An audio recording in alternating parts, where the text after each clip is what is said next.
Alhamdulillahirabbil alamin. Segala puji semoga selalu terlimpah tercurah kepada Allah, Tuhan kita semuanya, Tuhan yang merawat memelihara jagat raya ini. Wassalatu wassalamu ala Rasulillahil karim.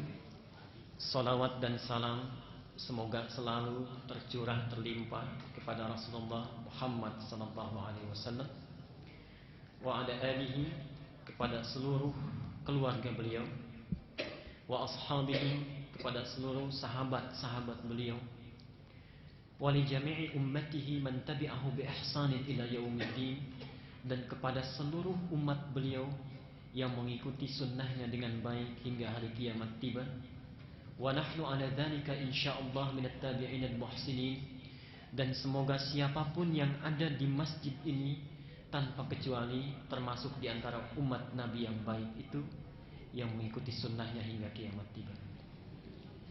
Faya ibadallah, Bapak Ibu sekalian, ashabal ihsan, sahabat-sahabat al-ihsan, usi nafsi wa iyyakum bitaqwallahi faqad fazal muttaqun fala tamutunna illa wa antum muslimun.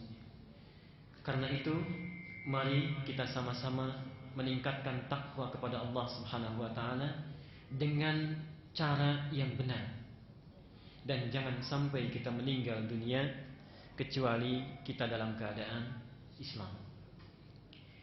Bapak Ibu sekalian, insyaallah dalam kesempatan pagi ini kita akan lanjutkan kajian kita hadis al-arba'in an-nawawiyah, memasuki hadis tentang keutamaan menuntut ilmu.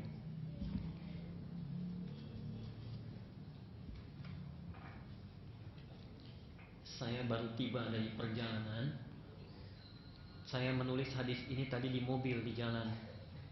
Jadi mohon maaf tidak membuat resume seperti biasa, karena baru saja tadi di jalan perjalanan saya menulis hadisnya.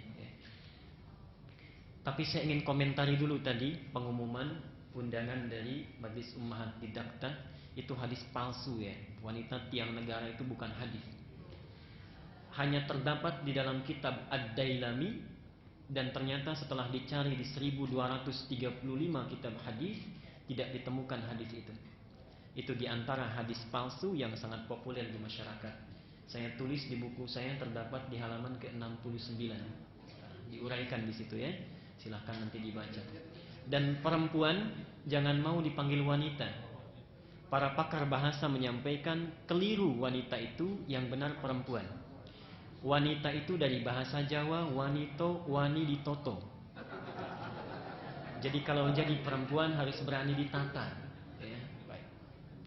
Baik, kita langsung saja kepada hadis kita.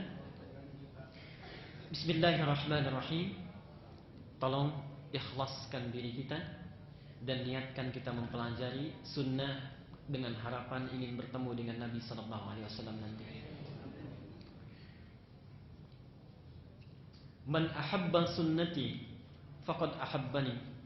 Siapa yang cinta dengan sunnahku, sungguh dia telah mencintaiku. Wa man ahabbani kana ma'i fil jannah. Dan siapapun yang mencintaiku, sungguh dia akan bersamaku di surga nanti. Haddatsana Mahmud ibn Ghailan, telah menyampaikan hadis ini seorang bernama Mahmud bin Ghailan. Haddatsana Abu Usama, dia menerima penyampaian itu dari Abu Usama. Anil A'mash, dari seorang sahabat bernama A'mash. An Abi Salih an Abi Hurairah, dari Abi Salih dari Abi Hurairah radhiyallahu anhu. Qala, Abu Hurairah menyampaikan, qala Rasulullah sallallahu alaihi wasallam, Rasulullah sallallahu alaihi wasallam bersabda, man sanaka tariqan yaltamisu fihi ilman sahhalallahu lahu. Riwayat yang ini sahhalallahu lahu, di riwayat lain disebutkan sanakallahu lahu tariqan ilal jannah. Man sanaka tariqan, siapapun yang menempuh satu jalan, yaltamisu fihi ilman, berusaha dengan itu untuk mendapatkan pengetahuan, sahhalallahu lahu, Allah akan berikan kemudahan baginya, tariqan ilal jannah, jalan menuju surga. Hadis ini diriwayatkan oleh Imam At-Tirmidzi atau At-Tirmidzi dalam kitabnya Al-Jami' As-Sahih, dikenal dengan Sunan At-Tirmidzi. Kitabnya Al-Jami' As-Sahih yang menghimpun hadis-hadis yang sahih. Tapi perlu diketahui di kitab ini ada hadis yang tidak sahih. Ya? Ada lagi Sahih Ibnu Khuzaimah. Sahih kitabnya Ibnu Khuzaimah, tapi tidak semua yang hadis yang terdapat dalam Sahih Ibnu Khuzaimah semuanya sahih. Bahkan ada yang palsu. Puasa itu pertamanya adalah rahmat, pertengahannya adalah maghfirah, akhirnya adalah itqum minan nar. Pernah dengar hadis ini? Terdapat di dalam Sahih, nanti 2 bulan lagi akan disampaikan para penceramah musiman itu. Hadis ini terdapat dalam Sahih Ibnu Khuzaimah, tapi ternyata hadisnya tidak sahih. Oh baik, wajahnya nggak kelihatan. Tapi hadisnya tidak sahih. Ya, kita bisa teruskan baca. Yang ini kebetulan hadisnya sahih, terdapat dalam Sunan At-Tirmidzi juz ke-10 halaman 147, nomor hadis 2858. Beliau menyebutkan nanti mengomentari qala Abu Isa hadza haditsun hasan. Abu Isa berpendapat hadis ini hasan. Syekh Al-Albani menuliskan hadis ini dalam kitabnya khusus memuat yang sahih, menyampaikan derajat hadis ini sahih. Nanti ada lagi yang saya sebutkan panjangnya. Mari kita bahas maknanya satu persatu. Hadis ini asalnya panjang. Jadi kalau Bapak Ibu membaca di Sunan At-Tirmidzi seperti ini saja pendeknya. Tapi asal hadisnya cukup panjang. Kalau kita sebutkan di kitab Sunan Abi Daud, nah ini redaksinya. Yang pertama tadi cukup pendek di atas ini. Yang kedua, redaksi lengkapnya ada di Sunan Abi Daud. Di dalam Sunan Abi Daud dikisahkan sebab munculnya hadis ini, bukan asbabul wurud ya. Jadi ada asbabun nuzul del Quran, asbabul wurud sebab Nabi mengucapkan hadisnya, ada asbabul muncul sebab dituliskannya di dalam kitab-kitab ilmu hadis. Apa riwayatnya? Munculnya itu kenapa gitu? Sebab dituliskannya, menurut Imam Abu Daud, ada seorang sahabat, subhanallah ini, datang dari Madinah, jauh-jauh dari Madinah itu Rasul, ingin menemui seseorang bernama Abu Darda yang berada di Damaskus di Syria. Lihat Pak ya, Ibu mohon maaf ini. Jadi datang dari Madinah, itu perjalanan dari Damaskus kalau dengan bis sehari semalam. Orang ini jalan kaki dari Madinah Al-Munawwarah, dari Madinah Rasul, menempuh perjalanan ingin menemui seorang bernama Abu Darda, periwayat hadis, yang sedang berada di Damaskus. Ketika sampai di sana, ditanya oleh Imam Abu Darda, saudaraku, jauh-jauh datang, apa ada yang bisa dibantu? Apa yang dijawab oleh beliau? Saya tidak memerlukan bantuan apapun, tapi saya pernah mendengar saat di Madinah, Anda memiliki satu hadis yang pernah disampaikan oleh Nabi SAW. Jadi datang berperjalanan kaki hanya untuk mendapatkan satu hadis yang jaraknya ditempuh dari Madinah ke Damaskus, yang kalau ditempuh dengan menggunakan bis 1 hari 1 malam, hanya untuk mendapatkan satu hadis Nabi SAW. Sahabat dan tabi'in. Ibu bapak, zaman Nabi dulu orang ingin sholat di masjid itu sampai jauh ditempuh, fasilitasnya tidak bagus. Ingin mendapatkan ilmu, dia cari sampai dengan jalan kaki. Imam Ahmad pernah jadi kuli di pasar untuk mendapatkan bekal. Imam Syafi'i digendong ibunya dari Gaza menuju Makkah supaya anaknya bisa belajar. Imam Ahmad ayahnya meninggal, ibunya merawatnya dari kecil, mengantarkan digendong ke majlis-majlis ulama supaya mendapatkan pencerahan. Hasilnya orang-orang besar. Kini kita, ustadznya datang langsung, tempatnya bagus, ada rekamannya, kalau belum dengan semua itu belum mampu menjadikan kita semangat mencari ilmu, dengan cara apa lagi Allah harus menjadikan dan mengajarkan kita baik? Orang ini kemudian datang, lalu Abu Darda persis menyampaikan satu riwayat cukup panjang. Ini agak berbeda sedikit. Man salaka tariqan, siapa yang menempuh satu jalan, yatlubu fihi ilman, berusaha mendapatkan ilmu, khususnya ilmu agama. Salakallahu bihi, nah ini yang saya sebutkan di awal. Yang pertama sahhalalahu, yang di sini salakallahu bihi tariqan ilal jannah min turuqil jannah. Dimudahkan jalan menuju surga di satu jalan dari banyak jalan.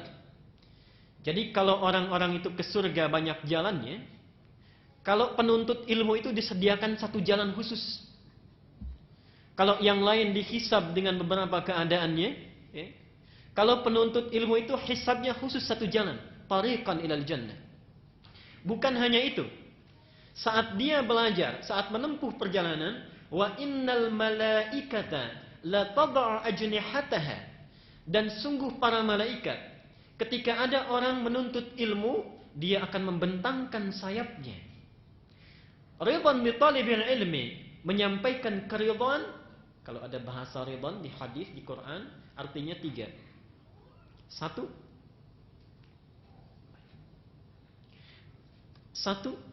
memohon kepada Allah untuk merahmatinya. Yang kedua, mengaminkan doa yang dimohonkan. Dan yang ketiga, memohonkan ampunan kepada Allah atas dosa yang pernah dilakukan. Bahasa, kalau dalam hadis biasanya ridwan, kalau dalam Quran biasanya sholawat. Innallaha wa malaikatahu yusalluna 'alal nabi. Mohon ini ada catatan sedikit pada para bapak, ya, bisa maju sedikit Pak ke depan supaya di belakang bisa ditarik. Ada kasihan yang masih di luar, ya. Kalau Jumatan terdepan itu dapat unta, pertengahannya sapi, ya, kemudian dapat angsa, terakhir telur. Kalau sekarang enggak, ya, insyaallah. Silakan yang masih di luar mungkin bisa masuk supaya lebih tenang.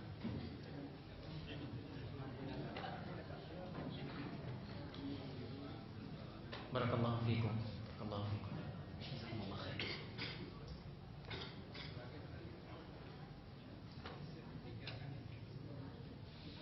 Baik, saya teruskan. Itu balu malaikat. Wa innal alim, dan sungguh orang yang sedang menuntut ilmu itu, la yastaghfiru lahu man fis samawati wa man fil ardi, akan memohonkan ampunan baginya penduduk langit dan bumi. Hadisnya baik sekali ini. Jadi bukan hanya malaikat, seluruh penduduk langit dan bumi, kalau kita tahu, memohonkan ampunan kepada penuntut ilmu ini. Wal hitan fi jawfil ma'i, dalam riwayat lain hatta hitan allati fil bihar, sampai-sampai kalaupun diketahui paus, hiu yang ada di kedalaman laut, kalau kita mengetahui, mengampunkan, memohonkan ampunan bagi para penuntut ilmu. Wa inna fadlal alim 'alal 'abid. Bapak Ibu, penting saya sampaikan, hadis ini sering dipotong sampai sini, sehingga banyak diduga menjadi 2 hadis, padahal satu rangkaian hadis. Wa inna fadlal alim 'alal 'abid, dan keutamaan orang yang menuntut ilmu kemudian mengamalkan, lalu penting catatan, mengamalkan dengan ilmunya, keutamaannya dibandingkan orang yang ibadah saja tanpa ilmu, kafadlil qamari lailatul badri, seperti keutamaan terangnya cahaya rembulan di bulan purnama. Bahkan di hadis lain disebutkan keutamaan orang yang berilmu dan beribadah dengan ilmunya beda dengan orang yang ibadah tanpa ilmu 1000 bulan pahalanya. Ala sa'ilil kawakib wa innal ulama, dan sungguh para ulama itu warasatul anbiya, pewaris para nabi. Wa innal anbiya lam yuwarithu dinaran wala dirhaman, dan para nabi tidak mewariskan dinar dan dirham. Warasul ilma, hanya mewariskan ilmu saja. Faman akhadahu akhadha bihadhin wafir, dan siapapun yang mendapatkan ilmu itu, sungguh dia telah meraih keuntungan yang banyak. Hadis ini sering dipisah jadi 3. Ini kelengkapan hadisnya. Yuk kita bahas satu-satu ya. Hari ini kita akan bahas huruf man saja. Man salaka tariqan. Kita bahas mannya saja ya. Saya berikan pengantar dulu. Mari dibuka mushafnya, Quran surat Al-Baqarah ayat ke-30 sampai dengan 35. Dari wa idz qala rabbuka lil malaikati inni ja'ilun fil ardi khalifah. Bismillahirrahmanirrahim. Wa idz qala rabbuka lil malaikati inni ja'ilun fil ardi khalifah. Qalu ataj'alu fiha man yufsidu fiha wa yasfiku ad-dima wa nahnu nusabbihu bihamdika wa nuqaddisu lak. Qala inni a'lamu ma la ta'lamun.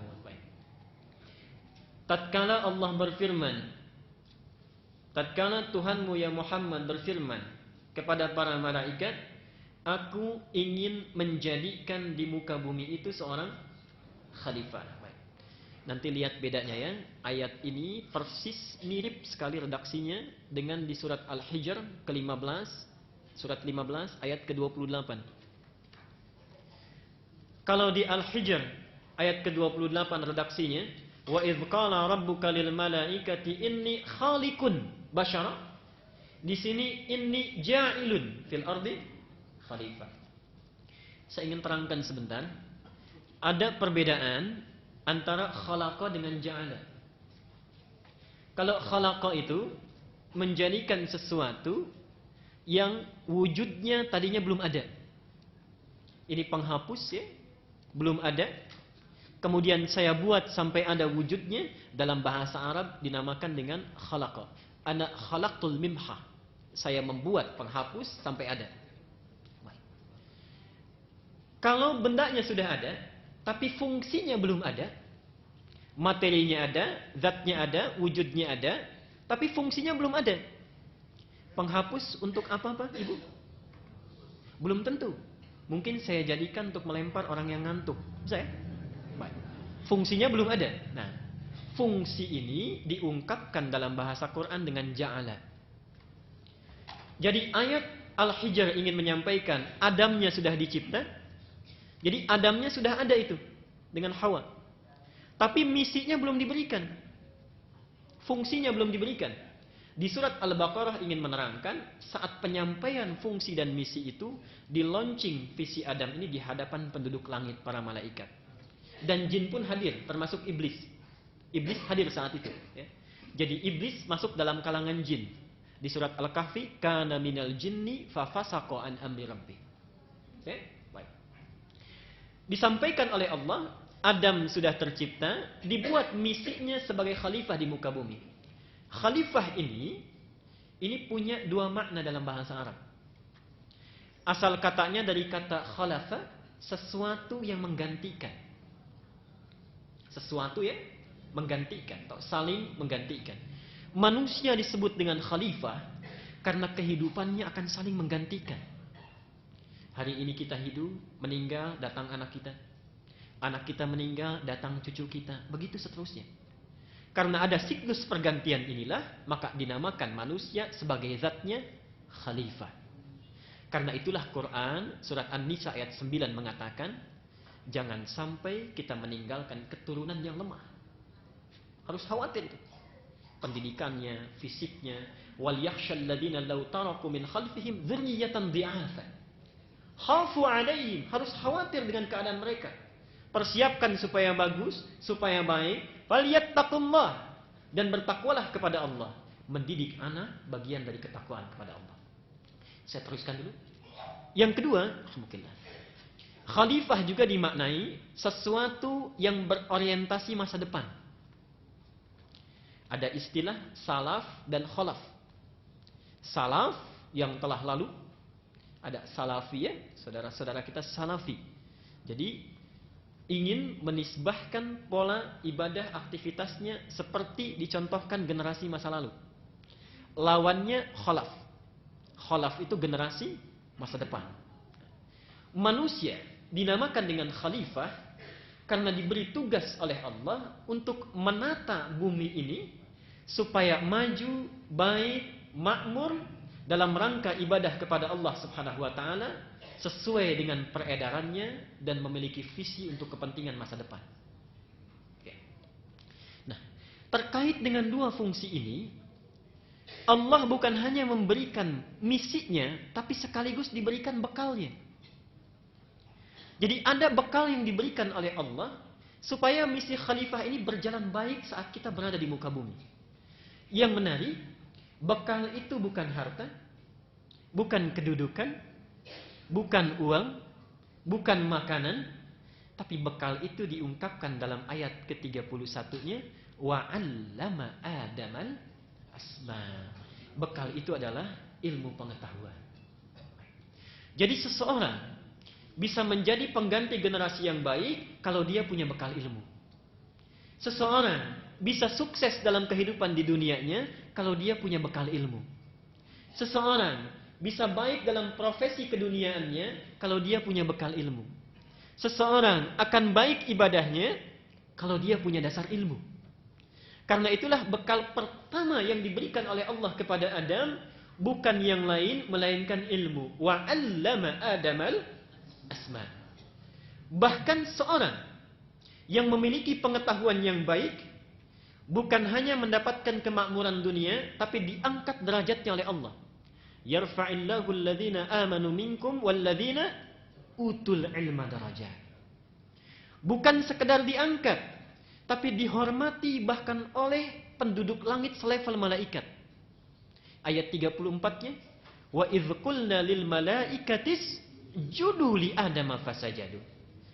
Kenapa diminta sujud? Bukan karena faktor yang lain, karena kemampuan Adam memiliki pengetahuan yang dipraktekkan pada ayat ke-33-nya. Baik. Apa hubungannya dengan hadis yang kita baca ini?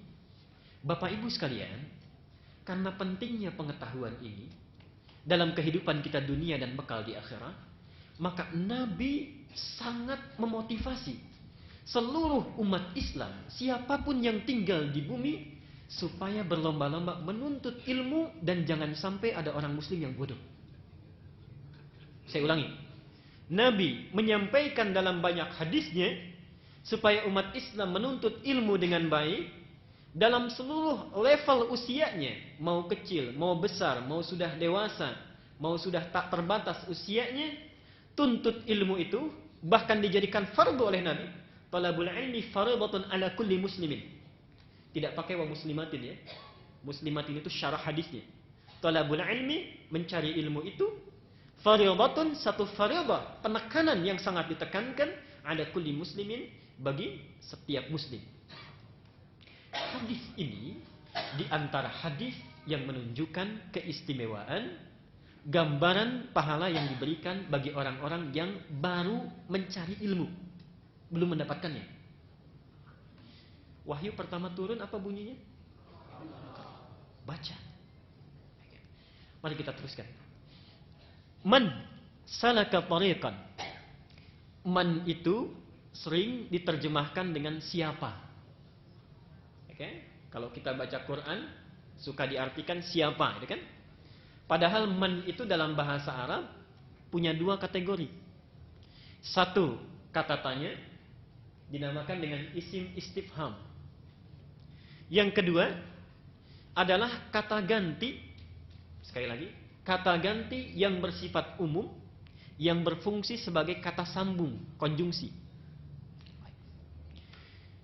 Saya tanya, man anta? Siapa kamu? Nah, itu kata tanya. Tapi ada yang berfungsi bukan untuk menanyakan, tapi mewakili kata ganti yang sifatnya umum. Umum yang dimaksud tidak membatasi batas usia. Bisa anak kecil, yang baru lahir, sampai dewasa tak terbatas. Jadi ketika hadis ini mengatakan, man salaka tariqan, siapapun yang menempuh satu jalan, yaltamisu fihi ilman, untuk menuntut ilmu, siapapun, bisa anak kecil, bisa remaja, bisa orang dewasa, bahkan orang yang sudah sepuh sekalipun. Jadi kata man ini mengisyaratkan dari Nabi SAW, menuntut ilmu itu tidak dibatasi oleh usia. Jadi jangan pernah ada terlintas di benak Bapak, Aduh, usia saya sudah 17 tahun ke atas. Atasnya panjang ya untuk membedakan yang atas itu. Saya sudah tidak mungkin lagi belajar. Itu tidak benar. Saya sudah tidak mungkin lagi belajar Quran dengan baik. Itu lebih tidak benar. Salah kaprah. Karena wahyu yang diturunkan kepada Nabi saat usia beliau 40 tahun. Wahyu itu baru lengkap dalam usia kurang lebih 62 tahun, 63 tahun. Kebanyakan sahabat yang belajar Quran rata-ratanya di atas 50 tahun. Umar bin Khattab hafal Quran sampai 20 tahun. Dan usianya saat itu sudah di atas 50 tahun. Jadi kalau sahabat Nabi yang usia 70 tahun, 60 tahun mampu belajar dan hafal Quran, seharusnya kita, saya dan anak-anak yang masih muda bisa beberapa kali lebih cepat dibandingkan itu. Caranya nanti bagaimana kita teruskan. Man, jadi kata man di sini tidak membatasi usia. Yang penting dicatat oleh kita, Bapak Ibu sekalian, para sahabat begitu jeli melihat kalimat man ini. Ketika mereka mendengar kata man, tidak hanya dirinya yang datang kepada Nabi, tapi anak-anaknya dibawa. Dan ini ditradisikan oleh para sahabat dan tabi'in setelah Nabi meninggal. Jadi dimanapun ada ulama, bukan ustadz ya. Ingat, ada ustadz, ada muballigh, ada da'i, ada hakim, ada qadhi, ada ulama, itu lain. Kalau muballigh itu orang yang hanya menyampaikan, jadi apa yang ada di benaknya disampaikan, itu muballigh namanya. Tapi bukan ulama. Jadi kalau berbicara masalah hukum jangan diambil. Di TV-TV itu banyak muballigh tapi bukan ulama. Jadi kalau berbicara hukum jangan diambil, kalau berdakwah silakan dengarkan. Banyak sekali yang perlu diluruskan saya kira. Setiap ada nabi di zaman Nabi, itu selalu yang punya anak, punya putra usia 5 tahun, bahkan di bawah itu diajak bertemu dengan Nabi. Mendengarkan hadis-hadis Nabi. Kita kenal Ibnu Umar, anaknya Umar. Abdullah bin Umar sejak usia 5-7 tahun diajak oleh ayahnya untuk mendengarkan tatkala Nabi menyampaikan taklimnya. Sampai dewasa, ternyata beliau menjadi salah seorang pakar hadis dan pakar fikih. Ada Ibnu Abbas, anaknya Abbas. Dari mulai kecil, diajak, diperdengarkan, mendengarkan Nabi sampai dewasa, jadi seorang pakar tafsir. Ada Ali bin Abi Thalib, di antara anak-anak yang lebih dulu masuk Islam. Ada Umar bin Abi Salma, yang sengaja diutus oleh ayah ibunya untuk diasuh oleh Nabi. Bahkan sengaja Nabi diundang ke rumah untuk makan bersama. Kemudian ketika makan bersama, Umar bin Abi Salma ini tiba-tiba nyelonong tangannya ke depan mengambil makanan. Oke? Pernah dengar hadisnya? Hadisnya terdapat di dalam Sahih Al-Bukhari nomor hadis 5061, Sahih Muslim nomor hadis 5388, Ibnu Majah nomor hadis 3398, dibahas lagi di Muwatta Imam Malik nomor hadis 2722, ditafsirkan sanadnya oleh Syekh Al-Albani dalam kitabnya Silsilatul Ahadits Al-Dha'ifah wal Mawdu'ah wa Atharuha Sayyi fil Ummah nomor pembahasan 6390. Hadis ini berbunyi, kenapa saya sebutkan? Karena nanti ada yang keliru memahaminya. Di dalam Al-Bukhari hanya disebutkan begini saja. Saat anak itu makan, tiba-tiba tangannya nyelonong ke depan, ambil makanan yang jauh. Kemudian Nabi berkata kepadanya, "Ya gulam, duhai anak kecil, masih anak-anak." Singkat saja bahasa Nabi. Kul, sambillah, sebut nama Allah dulu. Kemudian kul biyaminika, makan dengan tangan kananmu. Mimma yalika, apa yang ada di dekatmu. Jadi jangan ambil yang jauh-jauh ya. Sengaja diundang oleh Nabi. Ini pelajaran bagi kita. Kalau bapak ibu punya anak, ada makanan yang disukai, jangan disimpan di tempat yang jauh. Dekatkan dengan dia. Kecuali kalau ingin mengajarkan anak kita sesuatu, simpan yang jauh. Ketika nyerobot, duhai anakku, kan? Sebut nama Allah, makan yang dekat, dan makan dengan tangan kananmu. Pelajaran ya, paling penting. Ada yang keliru gini. Nabi hanya mengajarkan kepada anak itu sebut nama Allah. Ya? Yang paling mudah apa sebutannya? Bismillah. Nabi tidak mengatakan ikra bismillah. Sebut, bacakan bismillah. Dan tipikal hadis itu dalam ilmu hadis, kalau Nabi mengajarkan kepada anak-anak selalu simple. Selalu simple. Tidak pernah panjang-panjang. Tapi ketika diajarkan kepada sahabat, doanya jadi panjang. Yang sudah dewasa karena mampu memahami dan mengerti. Samillah, sebut nama Allah. Jadi baca bismillah. Ada yang berkata begini, saya tanya dulu, kalau saya baca Allahumma barik lana fima razaqtana, sahih atau dhaif? Dhaif pada suara ya. Dari mana taunya? Dari guru. Yuk kita lihat kitab aslinya ya. Buka dulu Muwatta Imam Malik nomor hadis 2722. Nabi tidak mengatakan